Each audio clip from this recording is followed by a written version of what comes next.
Hello friends, welcome to மாங்கனி சமையல். இன்னைக்கு நம்ம மாங்கனி சமையல்ல ஒரு கப் சாதத்தை வச்சு நல்ல மொறுன்னு கிறிஸ்பியான ரைஸ் வடை எப்படி பண்ணதுன்னு பார்க்கலாம். இது உளுத்தம்பருப்பு வடை மாதிரியே நல்ல மொறுன்னு கிறிஸ்பியா ரொம்பவே சூப்பரா இருக்குங்க.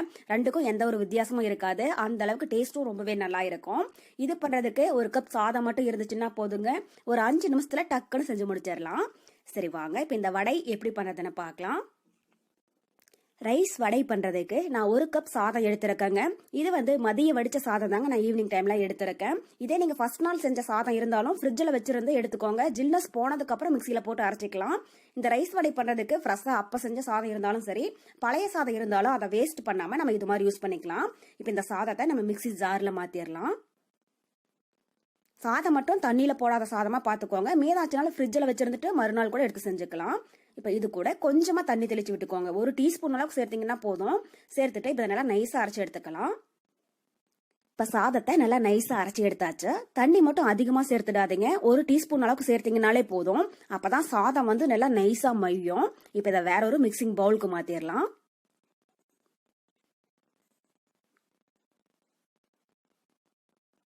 நம்ம எடுத்திருக்கிற ஒரு கப் சாதத்திலேயே நமக்கு 12ல இருந்து 13 வடை மீடியம் சைஸ்ல கிடைக்குங்க.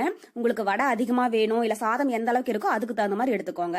இப்ப இது கூட பொடியா கட் பண்ணின ஒரு பெரிய வெங்காயம் சேர்த்துடலாம். வெங்காயத்தை இந்த அளவுக்கு நல்லா பொடியா கட் பண்ணி சேர்த்துக்கோங்க.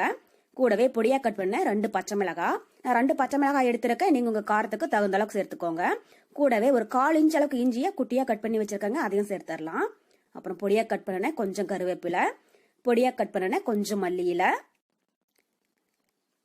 கூடவே ஒரு 1/4 டீஸ்பூன் அளவுக்கு மிளகுத்தூள், 4 டீஸ்பூன் அளவுக்கு சேர்த்தீங்கன்னா போதும்.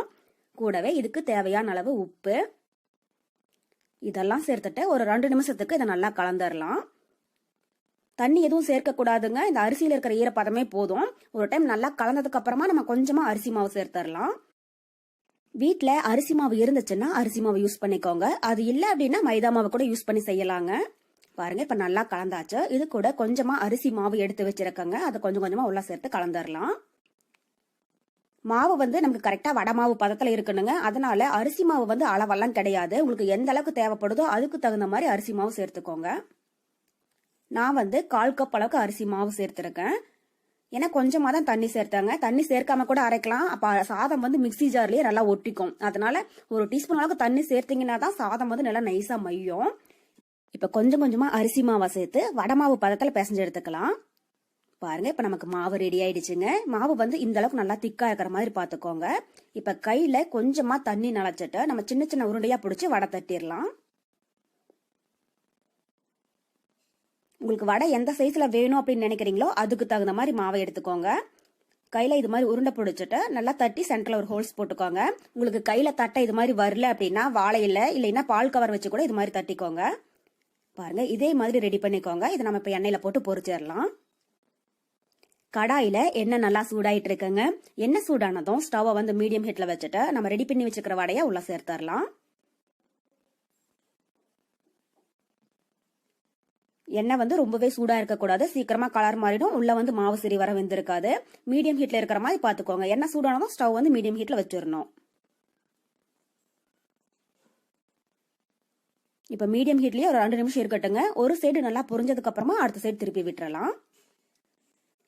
பாருங்க இப்ப வடை ஒரு சைடு நல்லா பொரிஞ்செடுத்து அடுத்த சைடு திருப்பி விட்டுறலாம்.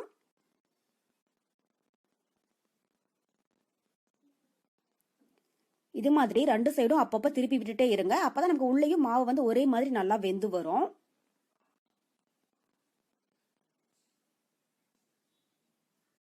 பாருங்க நம்ம வடை இப்ப 2 சைடும் நல்லா பொரிஞ்சு கோல்டன் ப்ரௌன் ஆயிடுச்சா. பபிள்ஸும் ஒரு 90% அடங்க ஆரம்பிச்சிடுச்சுங்க. இந்த ஸ்டேஜ்ல நம்ம வெளியில எடுத்துடலாம். இதே மாதிரி எல்லா வடையுமே பொரிச்சு எடுத்துக்கோங்க.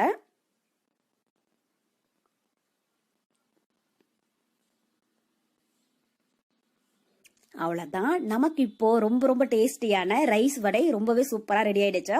மீதமான சாதத்தை கொஞ்சம் கூட வேஸ்ட் பண்ணாம இது மாதிரி ஈவினிங் ஸ்நாக்ஸா செஞ்சு கொடுங்க. வீட்டுல குட்டீஸ்ல இருந்து பெரியவங்க வரைக்கும் எல்லாரும் ரொம்ப ரொம்ப விரும்பி சாப்பிடுவாங்க. இது கொஞ்சம் கூட பிரிஞ்சும் போகாது, எண்ணெயும் குடிக்காதுங்க. நீங்க ட்ரை பண்ணி பார்த்துட்டு எப்படி இருக்குன்னு கமெண்ட் பாக்ஸ்ல சொல்லுங்க. என்னுடைய இந்த ரெசிபி வீடியோ உங்களுக்கு பிடிச்சிருந்தா லைக் பண்ணுங்க. உங்க ஃப்ரெண்ட்ஸும் கூட நிறைய ஷேர் பண்ணுங்க.